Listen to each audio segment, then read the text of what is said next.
आसंतु शुणा एक व्यंग कविता सहर आउ गाँ। सहर जीवन लागई अलगा, सहर जीवन लागई अलगा। केही चिन्हन्तिनी काहाकू, निज निज काम रे समस्ते व्यस्त। फोन माड़ी बसी थाए हाथ को, का साथे केही कथा हुअन्तिनी, का साथे केही कथा हुअन्तिनी। ना अछि मुहरे हस, आखिरे आखि मिसेना काहार, कथा हेले टिके लागे विष। घरु नेई बाहर पर्यंत, घरु नेई बाहर पर्यंत बड़ पाटी काहार मु शुणिनी। दुई जण जदि कथा हेउथिबे, पासे छिड़ा हेले मध्य शुभुनी। मने पड़े मोर आम गाँ कथा, मने पड़े मोर आम गाँ कथा।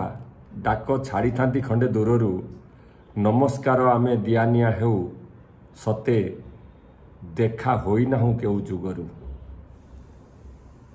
हस दियानिया खोला खोली हुए, हस दियानिया खोला खोली हुए। बसा उठा हुए सांग मेଳରେ, दुख सुख होई समय बीते। भल निद आसे रातिरे, भल निद आसे रातिरे। जय जगन्नाथ।